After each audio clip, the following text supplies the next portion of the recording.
네, 안녕하세요. 안녕하세요. 2017년 마지막 수업이네요. 아, 아, 감기에 걸려가지고. 자, 어디 108페이지 한번 펴볼까요? 108페이지 보니까 이제 중간에 6번 해가지고 부동산 가격의 원칙이란 말이 있을 거예요. 예, 부동산 가격의 원칙. 자, 요게 이제 뭔지 잠깐 보는데 어떤 토지가 이렇게 있어요. 토지가. 이 토지가 이제 현재 이 토지가 이제 농지로 이용되고 있어. 농지로. 이렇게 농지로 이용되고 있어요. 이렇게. 근데 어, 분필 같은 경우는 그냥 단지 현재 쓰고 버리는 그런 물건이지만 토지는 영원히 존재하고 건물은 반영구적으로 존재하거든요. 그러니까 토지는 현재 상태에만 존재하는 게 아니고 1년 후, 2년 후, 5년 후, 10년 후에도 존재하는 거예요. 그러니까 부동산의 가치를 판단할 때는 단지 현재 상태만 딱 놓고 이야기하지 말고 몇 년 후, 몇 년 후, 미래에도 이 부동산이 존재하죠. 그러면 이 부동산이 현재는 농지로 이용되고 있는 상태지만 몇 년 후, 몇 년 후 미래에는 개발이 돼서 택지로 이용될 수 있는 가능성도 있다라고 한다면 부동산이란 물건의 가치는 단지 현재 상태대로만 판단해서 결정하지 말고 요게 나중에는 어떻게 될 것인지 미래의 상황을 예상하면서 평가해라. 우리 책 오른쪽 페이지에 109페이지 상단에 동그라미 2번에 예측의 원칙이라고 보이세요? 그게 바로 이런 거예요. 이런 거. 예측의 원칙.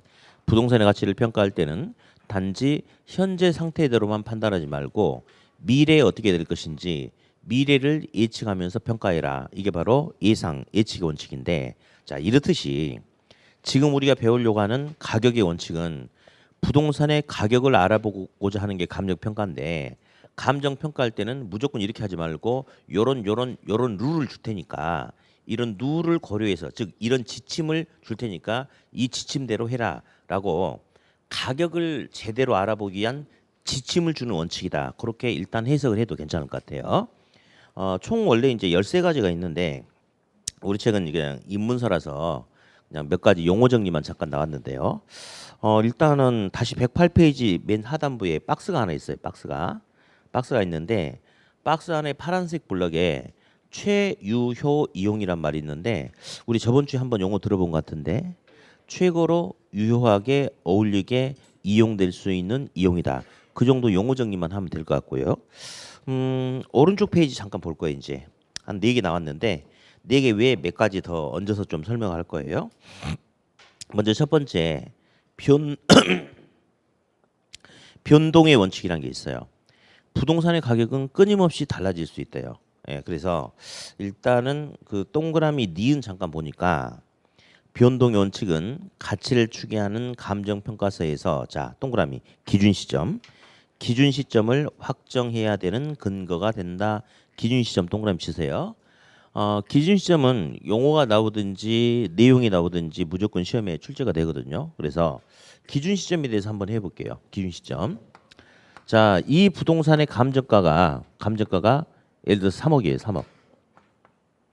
그런데 부동산의 가격은 한 번 3억이면 영원한 3억이다. 이런 개념이 아니에요. 그게 아니고 3억이었는데 이 동네에 좋은 학교가 들어섰다. 공원이 들어섰다. 또는 혐오 시설이 들어섰다. 그러면 이 부동산을 둘러싸고 있는 여러 주변 환경으로부터 어떤 변화로부터 영향을 받아가지고 부동산 가격이 정전보다 더 높아질 수도 있고 낮아질 수도 있고 그러지 않겠어요? 그렇죠? 자, 그래서 이제 이 물건의 가격이 3억이라고 써놓으면 반드시 밑에다가 날짜를 써줘야 돼.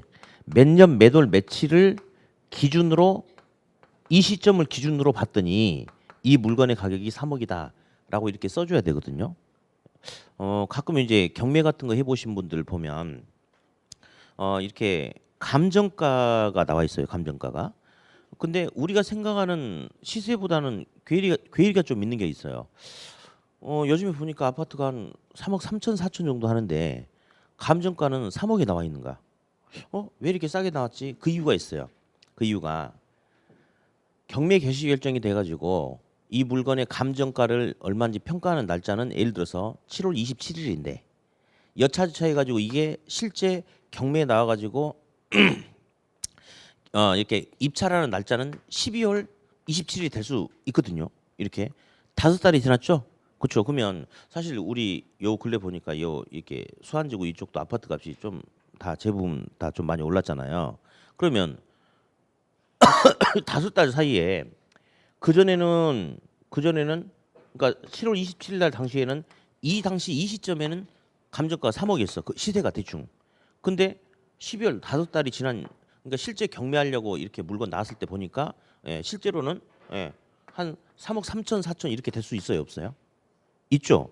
그러니까 우리가 입찰하려고 봤더니 그 시세하고 감정 평가된 금액하고 차이가 이렇게 날 수가 있다 이거죠. 그러니까 이건 무슨 말이냐면 이 물건의 감정가가 3억인 3억인데 영원히 3억이 아니고 내가 봤을 때 7월 27일 그 시점에 봤을 때는 3억이었다. 그 당시에는. 근데 시간이 지난 다음에 가격이 달라질 수 있는데 그것은 소비자들 뭐 이렇게 입찰하려고 하는 당신들이 알아서 판단해서 결정해라 이런 개념이거든요. 그래서 기준점은 말 그대로 그냥 이 물건의 가격은 계속 달라질 수 있기 때문에 이 물건의 가격이 얼마라고 평가된 기준이 되는 날짜를 그냥 뭐라고 한다? 기준 시점이라고 한다. 예. 그러니까 부동산의 가격은 끊임없이 변동하니까 기준 시점을 써줘야 되는 거고. 자 지금 책에는 없지만 시험에 이제 여러 번 출제가 됐는데 기준 시점이 도대체 언제냐 이걸 물어보는 지문들이 여러 번 나온 적이 있었거든요. 그래서 한번 이제 살펴보면 1번 10월 10일 날 가격 조사를 감정평가사에게 의뢰를 했어요. 두 번째 10월 10일 날 11일 날 이 물건의 가격이 얼마인지 가격 조사를 시작했습니다. 3번 10월 27일 날 이 물건의 가격 조사를 끝냈어요. 완료했어요. 자, 그러면 다시 기준 시점이란 것은 이 물건의 가격이 결정된 기준이 되는 날짜가 기준 시점이거든요. 한번 해볼까요? 감정평가 의뢰하자마자 가격이 나올까요? 말도 안 되죠. 가격 조사를 시작하자마자 가격이 나오나요? 어처구니 없는 소리죠. 말도 안 되는 거고. 왜 가격 조사를 완료했을까요? 완료. 여러분들 지금 공부하고 계시죠? 재밌나요? 재밌죠? 그렇죠?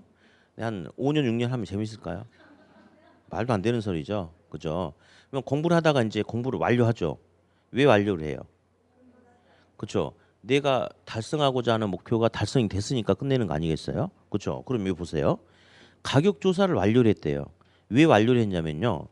가격 조사가 끝났으니까 완료한 거예요. 그러면 가격 조사가 끝났다는 것은 이 물건의 가격이 확정돼서 나왔다 이 말인가요? 그렇죠? 그러니까 요 날짜에 가격이 나왔으니까 요 날짜에 끝낸 거예요. 그래서 기준 시점은 언제다? 아니야, 그렇지. 가격 조사 완료일, 가격 조사 완료일 그렇게 하시면 돼요. 오늘 제 몸 상태 안 좋으니까 어처구니 없는 소리 하지 말고 좀 제대로 답을 하세요. 가격 조사 완료일이다. 이렇게. 그래서 나중에 기본서 보면 다시 이 내용이 차분하게 나와 있을 겁니다. 그때 체크를 한번 더 해드릴게요. 다음 지금 책에는 없는데 일단 책 맨 상단에 빈 공간이 있으니까 거기다 우리 요거 용어 한번 써봅시다. 그냥 대체의 원칙이라고 한번 써보고요. 거기다가 합리적 선택이다라고 한번 써볼게요. 합리적 선택, 대체 원칙, 합리적 선택 이렇게 그냥 써볼게요. 예. 여러분도 은근히 시험에 잘 나오는데 뭐 별표 같은 거 치지 마세요. 내가 여지껏 강의하면서 요거 틀린 학생 아무도 못 봤으니까. 이제 오늘 3교시 때 제가 수요 공급 강의를 좀 할 거예요. 그때 대체란 말이 나오는데 우리 대체는 뭐 우리 시험에 너무너무 이제 여러 문제에서 나오는 중요한 건데 자 대체란 것은 서로 물리적으로 똑같지는 않지만 유사한 비슷한 효용을 줄 수 있는 관계를 대체 관계다 그렇게 이야기하거든요. 그럼 어디 학원 여기 바로 뒤에 보니까 대방 노블랜드 이제 2차가 있어요. 여기가 이제 201동이고 여기가 202동 여기가 203동이 이렇게 있어요. 근데 이제 중교수 가가지고 이쪽에 혹시 뭐 집 나온 거 있냐라고 물어봤더니 201동 801호가 매물로 나왔대요. 이거밖에 없어요 했더니 202동 902호도 나왔고 203동 702호도 매물로 나온 게 있대 이렇게. 그러면 먼저 801호를 가봤어요. 그랬더니 마음에 안 드는 거야. 그럼 거기서 끝나는 게 아니죠. 중개업자한테 이게 별로 마음에 안 드는데 하면 그러면 옆동 202동 902호나 아니면 203동 702호 한번 가보자. 이렇게 이야기하는 거 맞죠? 세상에 광주 광역시 광산구 수안동 대방 노블랜드 201동 801호는 세상 이거 하나밖에 없어요. 물리적으로 이것과 똑같은 것은 존재하지 않아. 근데 유사한 효용을 주는 부동산들은 대체 관계에 있는 부동산들은 있어요, 없어요? 있죠. 이게 이제 대체 원칙이야. 그러면 소비자는 무조건 이것만 선택해야 되는 게 아니고 얘가 안 된다면 이를 대체할 수 있는 다른 걸 선택할 수도 있어요. 그러면 당연히 소비자는 어떻게 선택하겠어요? 합리적인 선택을 해야 되지 않나요? 어차피 가격과 효용 두 가지가 가지고 판단합니다. 그러면 201동 801호하고 202동 902호가 둘 다 가격이 3억 5천이 나왔어. 여기 인테리어가 안 됐고 이 인테리어 됐어. 뭐 선택해요? 이거 선택하죠. 그러니까 가격이 똑같으면 효용이 큰 걸 선택해, 작은 걸 선택해. 당연히 큰 걸 선택하죠. 다음에 801호하고 702호는 보니까 둘 다 인테리어도 됐고 별 차이가 없어. 효용이 비슷해. 근데 여기는 3억 5천 나왔고 3억 4천2백 나왔어. 이거 선택하죠? 효용이 유사하면 가격이 비싼 거 선택한다, 싼 거 선택한다. 싼 거. 그래, 그냥 그게 시험에 나와요. 그러니까 별표 같은 거 치면 안 돼. 틀리고 싶어도 틀릴 수 없는 거 아닌가요? 당연히 효용이 동일하면 가격이 싼 걸 선택하고 가격이 동일하면 효용이 큰 걸 선택한다. 그게 바로 대체 원칙이다. 근데 이제 시험에 그냥 좀 자주 나와서 잠깐 이야기한 것뿐이었습니다. 가장 시험이 잘 나온 것은 동그라미 3번, 4번이 제일 잘 나와요. 3번 무슨 원칙 나왔어요? 적합원칙. 4번은 균형의 원칙. 4번 먼저 해요. 4번. 균형의 원칙이라는 게 있어요. 3번 적합의 원칙이 있고요. 자, 이제 이거 하기 전에 우리 감가상각이라는 용어 다시 한번 또 들어볼 거예요. 감가상각. 자, 건물을 이렇게 지었어요. 건물 지은 지 10년이 지났어. 10년이 지났어요. 그러다 보니까 건물에 누수 현상도 나타나고 이 외관에 붙여놓은 블록도 깨지고 타일도 깨지고 벽에 균열도 발생하고 페인트도 벗겨지고. 자, 그러면 이 상태는 건물이 멀쩡한 상태예요? 훼손된 상태예요? 건물이 상했어요. 상했대. 훼손됐대. 그러면 훼손된 만큼 가격이 커지겠어요? 작아지겠어요? 작아지겠죠? 감하겠죠? 이걸 갖다 우리가 이제 감가상각이라고 해요. 뭐 특별한 말이 아니고 그냥 감가상각은 훼손된 만큼 가치가 떨어진다? 이런 말이에요. 떨어진다. 감가상각. 자, 그러면서 이 감가를 크게 이제 다시 구분하는데 부동산 내부로부터 나타난 감가하고 외부 환경으로부터 나타난 감가 두 가지가 있거든요. 그래서 부동산 내부로부터 나타난 감가는 다시 물리적 감가라는 게 있어요. 그리고 기능적 감가라는 게 있는데, 자, 물리적 감가는 시간이 흘러감에 따라서 더 이상 부동산이 노후 파손, 마멸되고 벗겨지고 깨지고 이런 걸 갖다가 물리적 감가다 그렇게 이야기해요. 그러니까 이제 우리도 집에 가서 이렇게 한 10년, 15년 전에 사진 보고 지금 자기 보면 사람이 많이 달라졌죠. 그렇죠? 10년 전에 막 피부도 뽀얗고 탱탱했는데 지금 막 기미도 생기고 막 이렇게 화장빨도 안 먹고 막 좀 상태 안 좋아졌죠? 그게 무슨 감가 생긴 거예요? 그렇죠? 시간이 흘러감에 따라서 물건이 노후화, 파손, 마멸되는 물리적 감가가 생긴 거예요. 그게. 근데 요거는 시험에 용어만 나오고 세부 내용이 안 나와요. 예. 자, 기능적 감가가 좀 중요한데요. 예를 들어서 10층짜리 건물이 있어. 10층짜리 건물. 근데 10층짜리 이제 백화점 건물이 있는데 많은 사람들이 이용한단 말이에요. 그런데 엘리베이터가 하나밖에 없대. 그러면 기능 발휘가 제대로 돼야 안 돼요? 안 되죠. 주차 공간도 너무 협소하대. 역시 손님들이 이용함에 있어서 불편함을 느끼겠죠. 그러면 부동산 자체적으로 내부적으로 뭔가 설비가 부족하거나 설계가 잘못돼 가지고 이용상의 불편함이 생긴다. 부동산의 기능 발휘가 제대로 안 된다. 이런 경우는 기능적 감가가 나타났다라고 이야기해요. 무슨 감가? 기능적 감가. 요놈이 시험에 좀 중요합니다. 다음. 외부로부터 나타나는 감가를 다른 말로 외부적 감가 또는 경제적 감가다라고 이렇게 불러주거든요. 경제적 감가, 외부적 감가. 자, 우리 전에 외부 효과란 말 들어보지 않았나요? 외부 효과는 크게 뭐와 뭐로 구분했어요? 정의 외부 효과, 부의 외부 효과 이런 말 들어봤는데, 자, 정의예비효과는 내 부동산 주변에 좋은 학교가 생기고 공원이 생기고 좋은 시설이 생겨서 우리 부동산 가격이 긍정적인 영향을 받아가지고 가격이 업된다, 올라간다. 나에게 이로운 효과를 줬죠. 그런 경우를 정의 외부 효과 이렇게 들어봤고요. 그다음에 부의 외부 효과는 내 토지 주변에 뭐 어떤 혐오 시설이 들어섰다, 안 좋은 게 들어섰다. 그로 인해서 내 부동산 가격이 떨어졌다. 그런 경우를 부의 외부 효과 이렇게 이야기했단 말이에요. 얘는 지금 감가 외부로부터 뭔가 있어서 외부하고 얘랑 뭐랑 맞지 않아서 감가가 생겼대. 그러면 얘는 정의 외부 효과, 부의 외부 효과. 부의 외부 효과 나타난 거죠. 그렇죠? 예. 그래서 뭐 이런 거 아까 이야기했듯이 똑같은 개념이에요.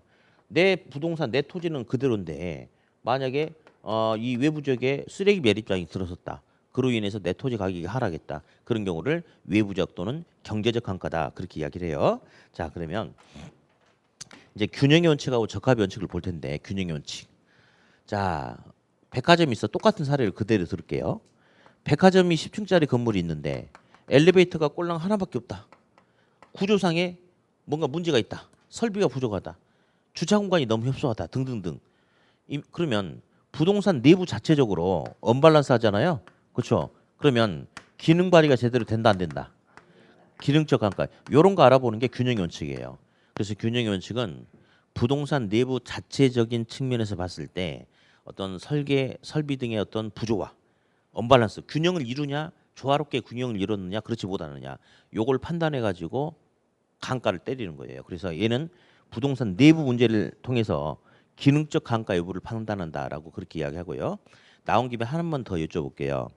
저번 주에 우리 저 지역 분석과 개별 분석 들어봤거든요.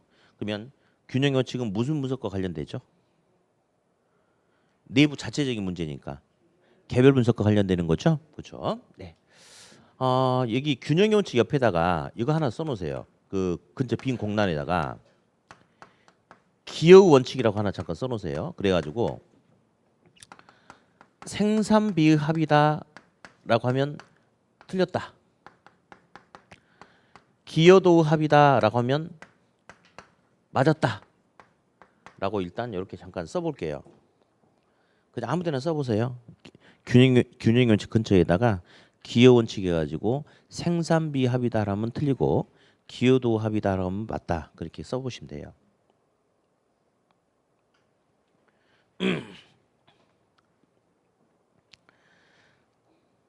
자, 이제 한번 들어볼게요. 이게 이제 무슨 말이냐면, 자, 이 건물이 시세가 40억짜리예요. 40억짜리. 근데 좀 이제 아쉬운 측면이 있죠. 뭐 주차 공간이 충분하게 좀 갖춰졌거나 엘리베이터가 조금만 몇 개만 더 있어도 훨씬 더 나을 텐데 아무튼 그런데 근데 여기다가 건물 소유주가 주차 공간을 좀 더 돈을 들여서 확보를 하고 또 엘리베이터도 몇 대를 더 설치했어.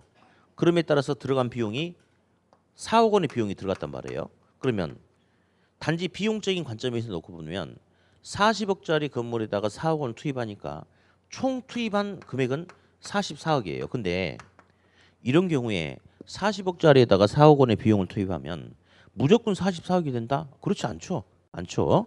새롭게 투입된 이 비용이 전체 가치에 얼마만큼 기여를 하느냐에 따라서 값이 오히려 더 커져 버릴 수도 있고 작아질 수도 있고 그런 거거든요. 그래서 이게 기여 원칙인데 다른 거 안 나오고 이것만 나오니까 부동산의 기여 원칙이란 부동산의 가치라는 것은 부동산을 구성하고 있는 각각 구성 요소의 비용, 생산비 합이다 라고만 단정하면 돼요, 안 돼요?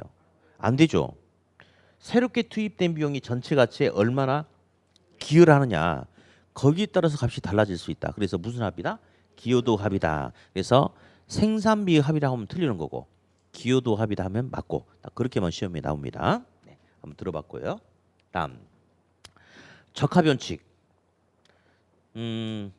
K7 자동차 같은 경우는 광고를 할 때 차량 자체에 대한 내용을 광고를 하죠. 이 차는 실내 공간이 넓고 속도도 빠르고 어쩌고 저쩌고 연비도 좋고 막 그런 소리만 하죠.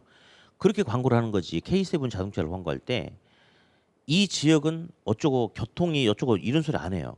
자동차는 움직이는 물건이니까. 근데 부동산은 움직이지 않아.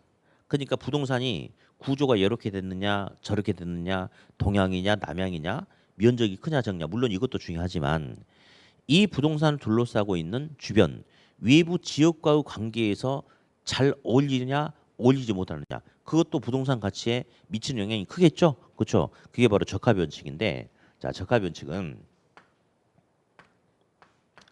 이 부동산이 최고의 가치를 가지기 위해서는 부동산을 둘러싸고 있는 외부 환경, 외부 주변 지역과 어울리도록 이용돼야 된다 이겁니다. 자, 이 부동산이 만약에 주택이다.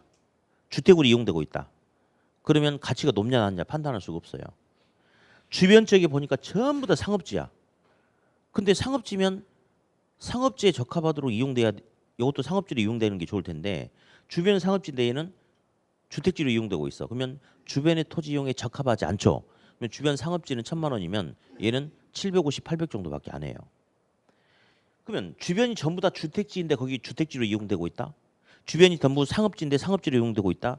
그렇게 주변의 토지 이용과 어울리도록 적합하도록 이용되고 있느냐 그렇지 않느냐 이거 여부를 판단하는 게 바로 적합변칙이에요. 그러면 적합변칙은 부동산 내부 자체적인 요인만 가지고 이야기하는 거 아니죠? 외부 지역과 관계를 이야기하죠. 그래서 적합변칙은 무슨 요인 알아보는 거다? 외부 지역과의 관계 알아보는 거고 여기서 나타난 강가는 외부 지역과의 관계에서 나타나는 강가니까 무슨 강가죠? 응? 경제적 강가죠. 그렇죠? 그래서 경제적 강가 여부를 여기서 파악을 하게 된다라고 이렇게 이야기를 해요. 그러면 얘는 외부 주변 지역과의 관계를 나타내기 때문에 감정평가에서 지역 분석, 개별 분석 무슨 분석과 관련이 있는 거죠? 지역 분석과 관련이 있다. 그렇게 하는 거예요. 자, 그러면서 이거 외에도 몇 개가 있긴 있지만 감정평가 가격의 재원칙에 관한 설명으로 틀린 것은 그러면요. 우리 과거의 기출문제를 보면 거의 대부분 이 두 군데에서 오답을 주는 게 일반적이에요. 가장 많이 주는 오답은 이겁니다. 균형의 원칙은 내부, 적합변칙은 외부인데 이 둘을 바꿔서 주는 게 가장 많이 나오는 오답이에요. 예를 들어서 균형의 원칙은 부동산 외적 요인과의 관계에서 어쩌고 저쩌고 그럼 틀렸죠? 내부인데. 예. 다음 적합변칙이랑 부동산 내부 구성 요소 간의 조화로움이 어쩌고 저쩌고 틀렸죠? 그런 식으로 나와요. 다른 거 안 나오고 그래서 균형의 원칙은 외부고 적합변칙은 내부다. 이렇게 네, 지금 그러니까 그렇게 하면 안 된다 이 말이에요. 그렇게 하면 안 된다 이거예요. 그래서 균형이 내부고 적합이 외부다라고 해야 되는데 바꿔서 내주는 게 가장 잘 나오고 그 다음에 두 번째로 나오는 것은 균형의 원칙은 무슨 강가 여부를 알아보는 거야. 내부니까. 기능적 강가. 적합변칙은 경제적 강가인데 요거를 바꿔서 내주기도 합니다. 이렇게. 그래서 제일 많이 나오는 오답은 내부 외부. 기능적 강가, 경제적 강가를 바꿔서 이렇게 주는 거. 이런 것들이 가장 많이 언급된다. 요 정도만 여기서 체크를 잘 해주시면 됩니다. 네. 자, 이렇게 해서 이제 가격의 원칙까지 쭉 정리를 한번 해봤네요. 자, 이제 한 장 넘기셔가지고요. 110페이지. 감정평가의 3방식. 지금까지는 어떤 걸 해봤냐면 감정평가가 이런 것이다, 이런 거다라는 어떤 기초적인 바탕을 이제 배웠고 이제 지금부터는 이제 뭘 할 거냐면 이 부동산이란 물건의 감정가가 3억이다. 그러면 어떤 절차, 어떤 과정, 어떤 과학적 근거를 통해서 이게 3억 원의 값이 나왔는지 그 방식, 절차, 기법에 대해서 이제 할 겁니다. 그래서 우리 책 이제 110페이지 보면 저 하단부에 표가 하나 있을 거예요. 표가. 그 표를 제가 이제 칠판에다 그리면서 하나씩 이제 설명을 할 거예요. 그러면 칠판을 볼까요? 자, 이제 감정 평가하는 기법, 방식, 기법에 대해서 이제 할 건데요. 우리는 부동산이란 물건의 값이 얼마인지 알아보려고 해요. 부동산이란 물건의 값이 얼마인지 알아보려고 하는데 이제 부동산도 유형이 여러 가지 유형이 있어요. 예. 예를 들어서 여러 가지 유형이 있는데 만약 이 부동산이 어떤 판매 수익을 얻고자 하는 상가 또는 임대 수입을 얻고자 하는 어떤 뭐 숙박업소라든지 그냥 건물 빌딩 뭐 이런 것들 임대료 또는 숙박료 수입 등등등. 그러면 이런 유형의 물건이라면 가장 중요한 게 새 거냐 흥 거냐 어쩌냐 저쩌냐 그런 게 중요한 게 아니고 본래의 목적에 맞게끔 이 부동산에서 얼마만큼의 수익을 꾸준하게 발생시킬 수 있느냐 없느냐 이게 가장 큰 관건 아니겠어요? 그렇죠? 그래서 이런 물건 등은 수익성 여부로 같이 판단한대요. 그런 걸 갖다가 뭐라 불러주냐면 수익 방식이다라고 불러줘요. 자, 읽어볼게요. 무슨 방식? 수익 방식. 다음 토지라든지 주택이라든지 뭐 이런 유형의 물건은 비교적 다른 애들보다는 시장에서 거래가 잘 돼. 그래서 시장성이 높은 물건이다. 어디? 마약 있죠, 마약. 마약은 시세가 있죠. 뭐 히로뽕 1g당 얼마. 근데 그 시세는 극히 제한된 지금 뽕쟁이들 그 사이에서만 인정하는 시세고 대다수 대중들은 인정하지 않는 거죠. 그렇죠? 그런 물건은 정상적인 시장에서 거래가 될 수 있는 물건이 아니에요. 그렇잖아요. 그래서 그런 물건은 시장성이 없는 물건이라고 이야기하는 거예요. 근데 주택이나 토지 이런 유형의 물건 같은 경우는 대다수 사람들이 다 인정하는 시세가 있죠. 다수의 사람들이 거래를 하죠. 그런 물건 등은 시장성이 있다. 즉 정상적으로 시장에서 매매가 활발하게 나타날 수 있는 물건이다. 그런 물건들 이런 걸 시장성 있는 물건이다. 그렇게 이야기를 해요. 예. 수업 시간에 제가 가끔 히로뽕 1g이 얼마냐라고 물어보는 질문이 있어요. 근데 수업 시간에 대답하면 큰일 나요. 대답하면 바로 이제 광산 경찰서로 수갑차고 가는 거예요. 예.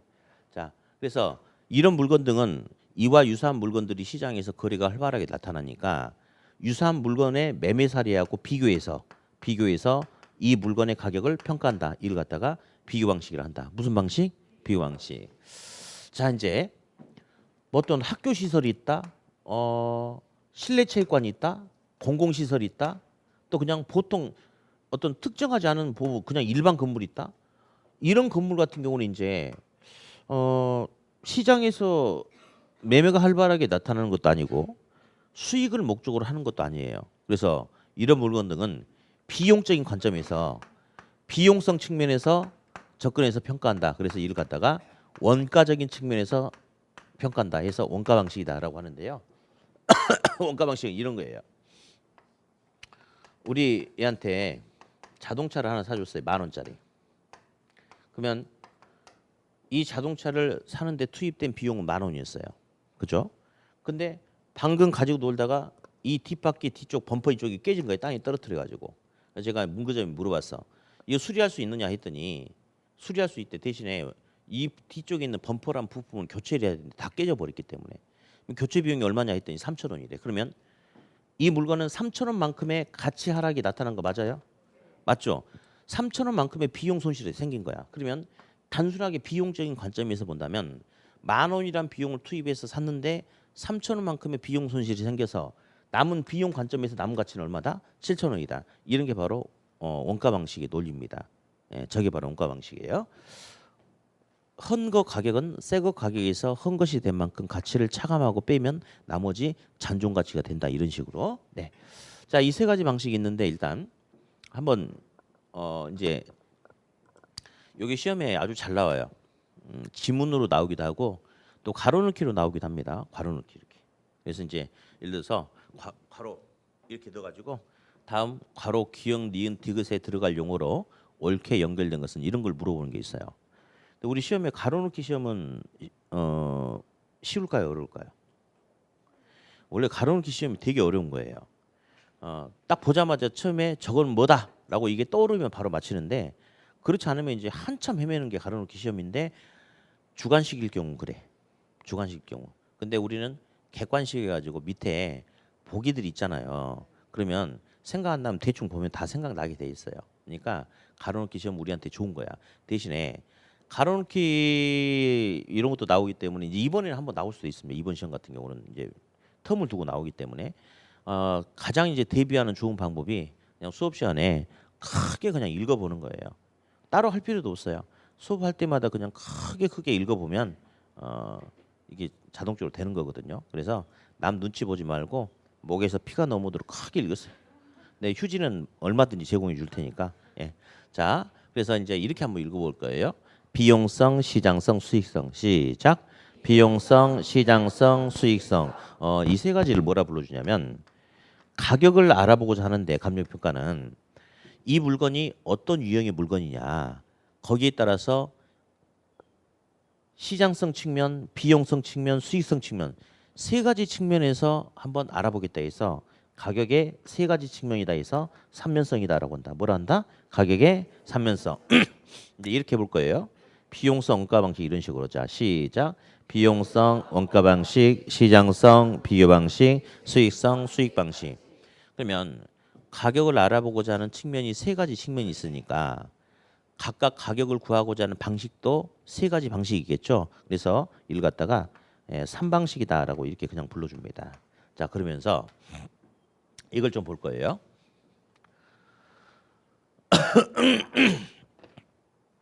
상가 건물이 소유권이 저한테 있어요.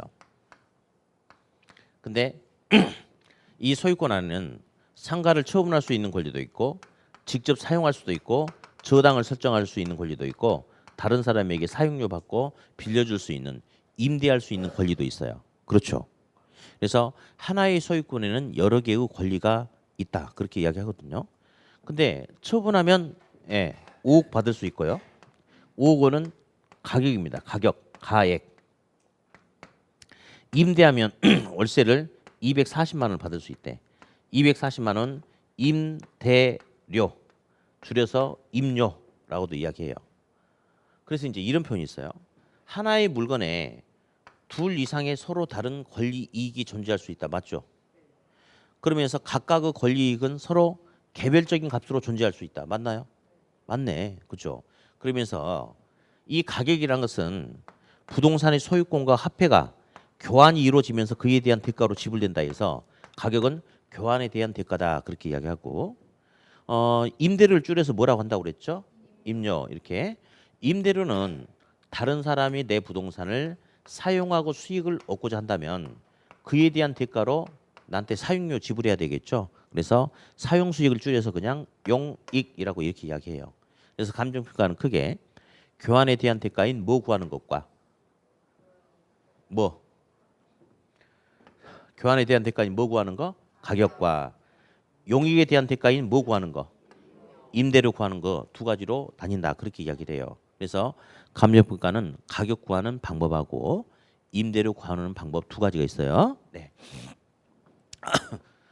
어디 이 셋 중에 부동산 중개업소에서 절대적으로 쓰고 있는 방식이 뭘까요? 아니 무슨 방식? 당연히 이거죠. 중개업소 가가지고 물어보면 거의 100%가 이거 아닙니까? 아파트 하나 살려고 하는데 집 나온 거 없어요. 그러면 이때 얼마 정도 해요? 그러면 일주일 전에 요 옆동 102동 매도가 4억 5천에 팔렸는데 요때 요래저래 하면 한 4억 6천 정도 그 정도 받을 수 있겠는데요. 막 이런 소리 하는 거 있죠. 그게 바로 과거에 팔렸던 얼마 전에 팔렸던 거래 사례하고 비교해서 가격을 이야기하는 거 있죠. 그게 바로 비교 방식이야. 그러니까 다 시험에 나오긴 나오는데 그 중에 비교 방식이 비중이 좀 더 있어요. 우리 실제로 우리 중개업자들이 가장 많이 이용하는 방식이니까. 자, 그러면 한번 가볼까요?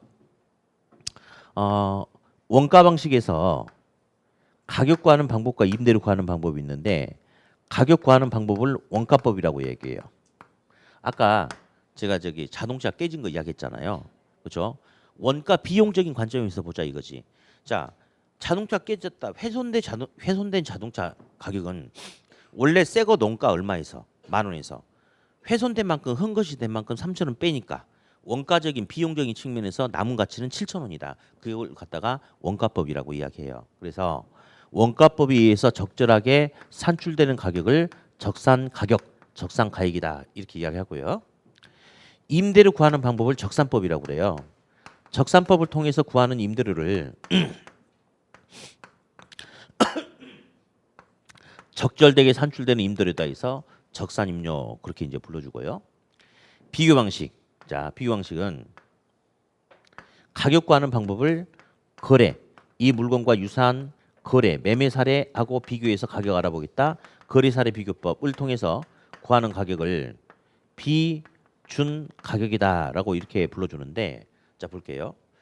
대박 노블랜드 201동 702로 가격을 알아보려고 그래요. 근데 저기 서울에 있는 대박 노블랜드하고 비교하면 돼야 안 돼요? 안 되죠. 그렇죠. 대박 노블랜드 701, 뭐 101, 201동 701호 가격 알아보려고 하는데 봉선동에 있는 거 비교하면 돼, 안 돼? 안 되죠.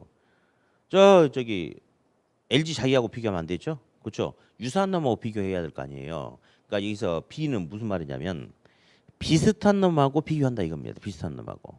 자, 준이 무슨 말일 것 같아요? 준에서 201동 701호 가격을 알아보기 위해서 옆동 202동 802호 거리 사례하고 비교를 한다. 그럼 비슷한 거하고 비교한 거 맞죠? 옆동이니까. 그죠? 근데 201동 802호는 매매가가 3억 8천이었어요. 근데 비교했더니 201동 701호 가격은 7억 8천이다? 말해야 안 돼. 안 되지. 유사한 놈하고 비교했으니까 요놈 가격도 요놈 매매 사례 가격에 비슷하게 준에서 나와야 되지 않을까요? 그게 바로 비준이야. 비준. 비슷한 놈하고 비교했더니 그놈 가격에 비슷하게 준 해서 나온다 해서 무슨 가격? 비준 가격이다.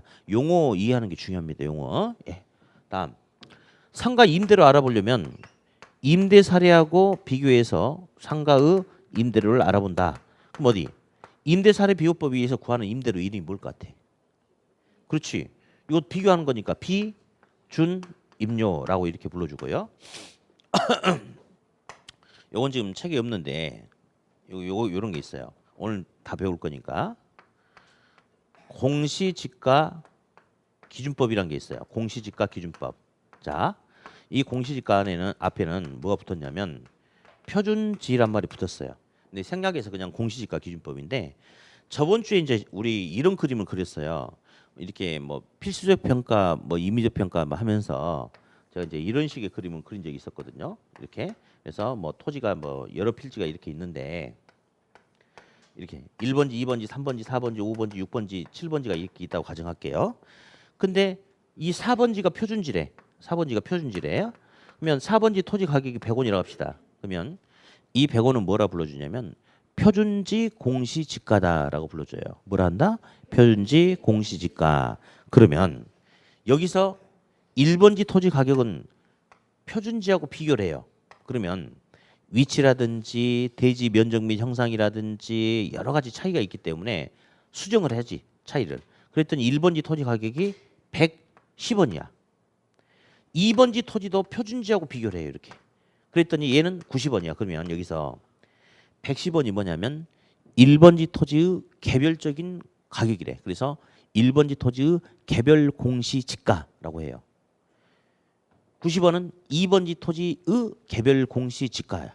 이렇게 이야기하는 거거든요.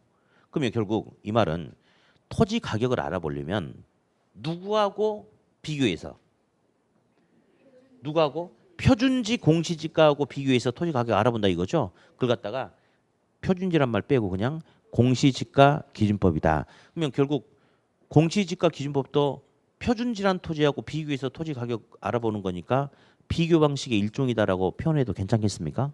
괜찮겠죠? 네, 그래요. 다음 수익 방식도 가격 구하는 것과 임대료 구하는 것 두 가지가 있는데 먼저 가격 구하는 거. 부동산으로부터 예상되는 미래 수익을 환원해서 가격을 알아본다. 수익하는 법. 이 수익하는 법에 의해서 구하는 가격 이름을 수익 가격이다라고 불러줍니다. 무슨 가격? 수익 가격. 다음 이 미래의 수익을 분석해서 임대로 알아본다. 이게 수익 분석법인데 수익 분석법을 통해서 구하는 임대료 이름을 수익 임료, 수익 임대료, 수익 임료 이렇게 불러준다는 거. 자, 그래서 이제 이렇게 쭉 나왔는데 아까도 잠깐 이야기했듯이 가장 좋은 방법은 따로 공부하지 마시고 수업 시간에 남 눈치 보지 마세요. 예, 막 크게 읽어 막. 예? 옆에 사람 고막 터지면 제가 다 병음이 내줄 테니까 크게 읽어, 크게 읽으세요. 예? 자, 일단은 먼저 읽어봐요. 시작. 비용성, 시장성, 수익성. 우리 이제 가격의 삼면성이라고 하고 묶어서 두 개씩 읽어요. 시작.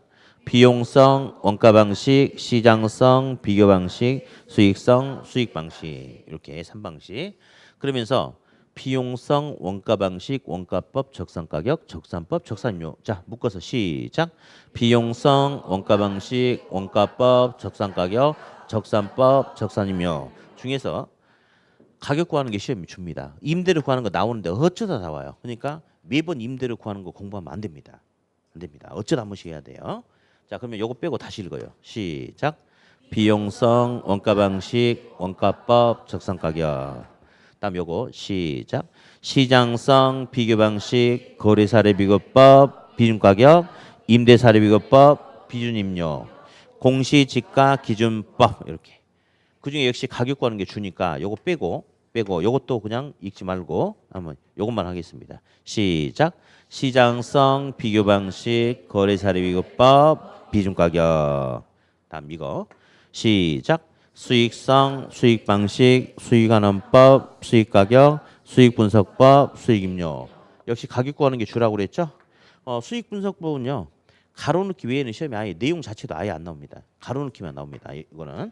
자, 다시 시작. 수익성, 수익 방식, 수익 환원법, 수익 가격. 자, 이렇게 해서 이제 틀을 한번 잡아봤고 이제 첫 시간은 뭘 할 거냐면 이 중에서 요거 비용성, 원가 방식, 원가법에 의한 적산 가격 구하는 거. 요거 이제 한번 할 겁니다. 요거. 예. 요거 할 거니까 한 번만 더 읽으세요. 자, 시작. 비용성, 원가 방식, 원가법, 적산 가격. 그래서 이제 원가법에 대해서 한번 해보려고요. 아까 제가 우리의 자동차 이야기했던 거 있죠. 그게 이제 원가법이에요. 원가법. 그러면 오늘 프린트물 1번이 있을 거예요. 한번 볼까요? 거기 보니까 원가법 해가지고 뭐 그림이 있잖아요. 그림. 자, 그 그림은 이제 한번 그려볼 거예요. 자, 일단 칠판 보니까 원가법에 의해서 구하는 가격 이름을 적산 가격, 적산 가액이라고 그렇게 이야기해요. 그러면 이 적산 가격, 적산 가액은 제 조달 원가에서 감가 수정만큼 가치를 차감시킨다라고 이야기해요. 감가 수정. 자, 이 잠깐. 아까 우리 감가상각이란 말 들어봤죠? 감가상각이란 말과 감가수정이란 말이 똑같은 말이에요. 똑같은 말. 예, 같은 말인데 감가상각을 그냥 감정평가에 관한 규칙에서는 감가수정이다. 그렇게도 불러주거든요. 그러니까 왜 감가수정이란 말을 썼냐면 이제 이런 거예요. 아까 자동차 있었잖아요. 원래 새 것이 10,000원짜리예요. 근데 새 것인 상태로 그대로 있으면 얘는 그냥 수정할 필요 없고 그냥 10,000원이래요. 근데 방금 깨졌대요. 깨졌는데 깨진 만큼 가치가 이제 이 깨졌으면 이게 10,000원짜리 안 되겠죠. 깨진 만큼 가치가 감해져서 감해진 만큼 반영해서 수정된 새로운 값을 구하래. 그래서 깨진 영향이 3,000원이야. 그럼 10,000원에서 3,000원만큼 빼니까 남아있는 가치는 7,000원. 맞죠? 그래서 훼손된 만큼 가치를 차감시켜서 수정해서 다시 값을 구해라. 그게 감가 수정이라는 용어야. 그러니까 감가상각이나 감가수정은 둘이 똑같은 말이에요.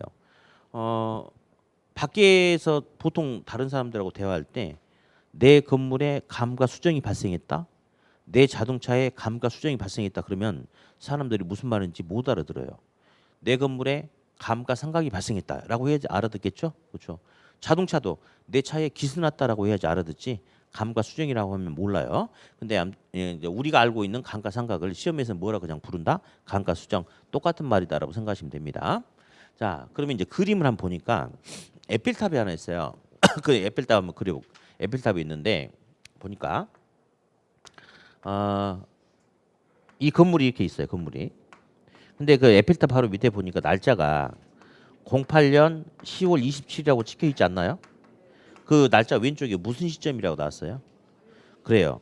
요 날짜를 기준으로 신축이 이루어졌나 봐. 그리고 그 밑에 10억이란 돈이 찍혀 있습니까? 그렇죠. 10억이란 것은 무슨 비라고 나왔어요? 그렇죠. 건축비. 그러니까 이 말은 결국 이 건물은 2008년 10월 27일 날 건축비 10억 원을 들여서 그날부로 신축되어 가지고 이용되고 있는 건물이다. 뭐 이런 말인가 봐요, 지금. 이렇게. 그런데 이 물건의 값이 얼마인지 한번 알아보려고 한대요. 그걸 갖다가 적산 가격이다라고 해요. 근데 가격이 얼마인지 알아보자는 날짜가 언제냐면 2018년 10월 27일이에요. 그러면 요 날짜를 기준으로 해서 이 시점을 기준으로 해가지고 이 물건의 값을 알아본다 이건데 딱 보니까 둘이 날짜가 똑같나요? 아닌데?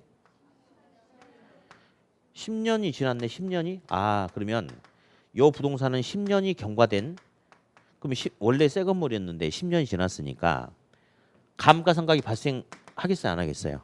했겠죠. 그러면 우리한테 주어진 과제는 건축 후 신축 후 10년이 지나서 실제로 노후화된 감가상각이 발생해버린 10년 된 헌건물의 값이 얼마냐 그거 알아보는 게 우리한테 주어진 과제입니다. 그렇죠?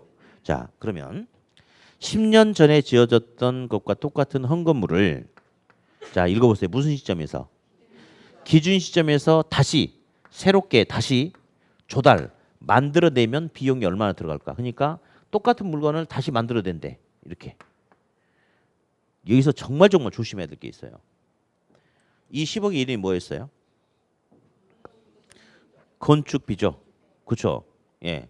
근데 과거 여기서 기출 문제가 계산 문제만 다른 거 말고 계산 문제만 2번이나 나왔는데 완전히 서비스 문제예요. 어떤 식으로 나왔냐면 20년 전에 이 건물을 신축하는데 건축비가 예를 들어서 4억 원이 들어갔다. 지금 계산도 다 해줘. 4억 원이라 나와. 그리고 20년 전 건축 비용 지수가 100인데 기준 시점 현재 건축 비용 지수가 135다. 그러면 기준 시점에서 그 재조달가가 얼마냐? 완전 쉬운 문제예요. 완전 쉬운 문제. 이게 무슨 말인지 말기만 알아들으면 돼. 자, 어디 10년 전에 저 건물을 만들 때 비용이 100이 들어갔대. 근데 10년 또는 20년이 지난다면은 옛날보다 철근, 시멘트, 목재 가격, 인건비가 옛날보다 비싸지지 않을까요? 당연하지. 이게 뭔 말인지 이것만 알아라 이거지. 이게 뭔 말이에요? 올랐다 이거지. 몇 배가 됐대? 그때보다 1.35배가 됐죠. 그러면 여기서 4억 원을 그대로 놔두면 돼 안 돼? 어떻게 하면 돼? 4억 곱하기 1.35 끝. 그게 답이에요. 그냥 답. 다른 게 없어요. 그게 답이라고. 이런 문제가 2번이나 근래 20의 이후로 나왔거든요. 그러니까 여기서 정말 조심해야 될 것은 재조달가는 10억이 아니고 15억을 말해. 15억. 자, 무슨 말이냐? 재조달가는 건축 당시 건축비를 말한다 하면 안 돼요. 안 돼요. 저 10억은 10년 전 그 당시 건축비였고 10년 지난 무슨 시점에서는 기준 시점에서는 시멘트, 철근, 목재 가격이 올랐을 거 아니에요. 그러니까 10억이 아니고 얼마다? 15억이다. 여기서 다시 한번 정리할 겁니다. 조심하시고. 그럼 어디? 이 재조달가는 기준 시점에서 새롭게 만드는 데 소요되는 비용이죠. 근데 새 건물이야. 그럼 여기서 우리가 평가하고자 하는 것은 감가상각이 발생해버린 헌건물의 값을 알아보려고 하는 거죠. 그러면 새 건물 가격에서 헌건물이 된 만큼 가치를 감해주면 되겠습니까? 그러면서 감가의 종류는 아까 물리적 감가도 있었고 기능적 감가도 있었고 무슨 감가 있었죠? 경제적 감가도 있었죠? 그렇죠? 근데 그림 보니까 세 가지 감가 중에 어떤 게 색깔이 더 굵어요? 오늘은 이야기하면 안 되거든요. 그러나 다음 순환 때는 이 기능적 감가를 가지고 다시 한번 또 추가 설명을 해야 될 게 있어요. 그래서 아무튼 감가의 종류 중에는 뭐가 좀 더 비중이 크다? 기능적 감가다. 그 정도만 듣고 넘어가면 돼요. 그래서 이제 기본적인 틀 감가상각이 발생해버린 헌 물건 가격 알아볼 때는 새 것 가격에서 헌 것이 된 만큼 가치를 차감시키겠다. 이런 논리. 일단 기본 논리. 다음 이 중에 재조달가가 중요해요. 그래서 두 가지를 잡을 텐데 첫 번째 재조달가 특징 두 개. 아 우리 그 그림 두 번째 그림이 있을 거예요. 그러니까 아니 일본 원가법에 그림이 두 개가 있잖아요. 살짝 제가 이렇게 떨어뜨려 놨죠? 그렇죠? 두 번째 그림을 볼 겁니다. 두 번째. 자, 특징과 함께 재조달가 분류 유형에 대해서 이제 한번 볼 텐데. 자, 재조달가는 어떤 특징이 있냐? 첫 번째, 아까 분명히 이야기했듯이 10억이 아니고 얼마라고 그랬어요? 15억이라고 그랬죠? 무슨 말이냐? 재조달가는 건축 당시 건축 비용을 말하는 게 아니고 저 뒤에 주세요. 어이구. 건축 당시 건축비를 말하는 게 아니고 언제 시점에서? 기준 시점에서 다시 만드는데 소요되는 원가를 말한다. 이걸 조심하셔야 돼요. 그러니까 앞으로도 시험 볼 때까지 계속 그럴 거예요. 재조달가는 10억이 아니고 얼마다? 15억이다. 조심하시고요. 두 번째, 자가건설이라 하더라도 자가건설로 보지 않고 도급건설로 처리한다 이런 말이 있어요. 그래서 이걸 이제 한번 볼 텐데 자 이제 근래에는 좀 그런 표현은 좀 안 나왔지만 예전에 이제 이런 게 나왔어요. 재조달원가에 포함되는 게 도대체 뭐냐? 그냥 나중에 기본서 보면요 꼼꼼하게 나왔어요. 꼼꼼하게 보시면 안 됩니다. 대충 감만 잡으면 돼. 재조달원가란 것은 이 건물을 만드는데 투입되는 직간접적인 행정적인 부분까지 모든 비용을 말해. 어디? 시멘트, 철근, 목재 등의 건축 자재 비용은 재조달원가에 포함되겠어 안 되겠어? 포함되겠죠 당연히. 인건비는 포함되겠어 안 되겠어요? 포함되겠죠. 그렇죠? 그다음 이 건물을 만드는데 건축과 관련되는 비용이 19억이었어요. 근데 다 만들고 났더니 구청에서 전화가 왔어. 축하한다고. 그래서 세금 취득세 1억 원 내라고 이렇게 전화가 왔어요. 축하한다고. 그러면 이거 얼마짜리 건물이죠? 그럼요. 건물의 완성은 물리적인 완성만 해서 건물이 온전하게 완성되는 게 아니고 취득세 등 행정적인 부분까지 다 마무리가 돼야지 그게 건물이 온전하게 완성이 되는 거예요. 이런 게 제도라는 거고 과거에 또 이런 것도 한번 나왔는데 들어볼 거예요. 아, 이게 있어. 이게 삽이야 삽. 삽은 뭐 할 때 쓰는 거예요? 삽질할 때 쓰는 거예요. 삽질할 때. 근데 삽이 원래 그러면 삽은 동산이에요, 부동산이에요? 동산이죠. 그렇죠. 이것도 헷갈리면 합격 못 해요. 근데 원래 삽이 끝이 날카로웠단 말이에요. 새 거였어. 근데 이 건물을 건축하는데 6개월 동안 썼더니 삽 자루가 부러지기도 하고 끝이 닳고 닳았어. 그러면 이 건물을 건축하는데 투입된 동산에도 감가상각이 발생할 수 있어요, 없어요? 있죠. 그러면 이 건물을 건축하는데 소요되는 동산의 감가상각비는 재조달원가에 포함이 될까요, 안 될까요? 어차피 둘 중에 하나 찍어. 돼, 안 돼? 됩니다. 아까 제가 그랬잖아요. 재조달원가는 이 건물을 건축하는데 투입된 직간접적인 모든 거라고. 그러니까 동산의 감가상각비도 재조달원가에 포함되는 거예요. 자, 그러면서 자가건설, 도급건설이 뭔지 한번 볼게요.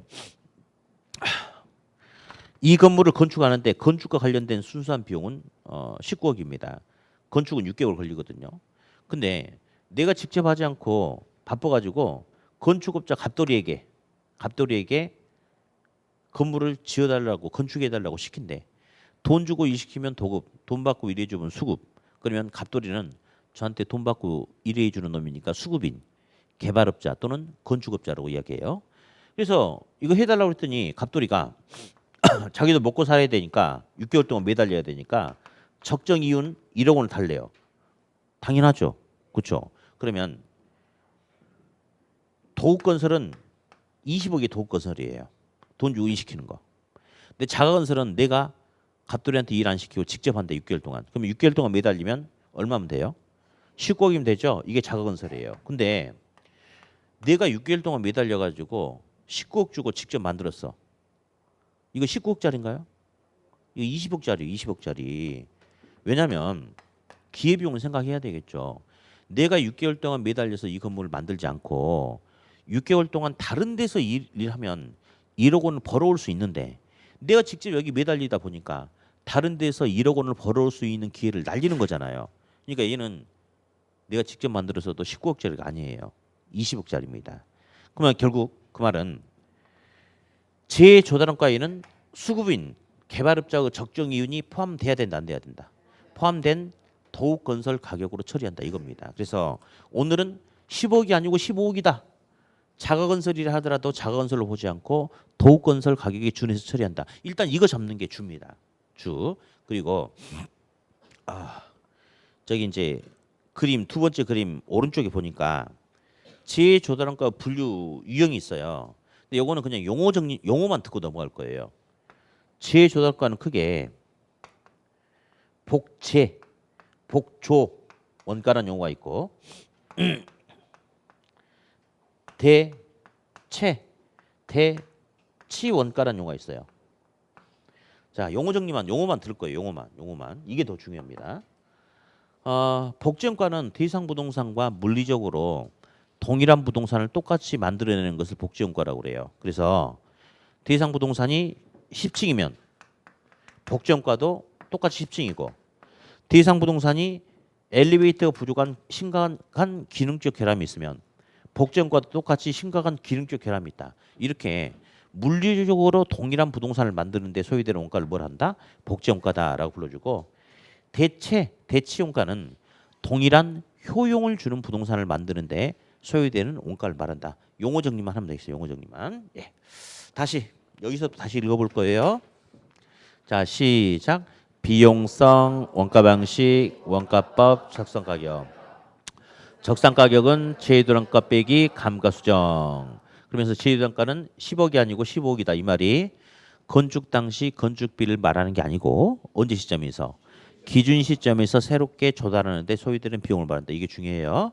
그리고 제휴단가는 자건설이라 하더라도 자건설로 취급하는 게 아니고 수급인의 적정 이윤이 반영된 무슨 건설? 도급건설 가격에 준해서 처리해야 된다. 이렇게. 자, 이거 한번 해봤고요. 이제 잠깐 쉬었다가 요거 할 거예요.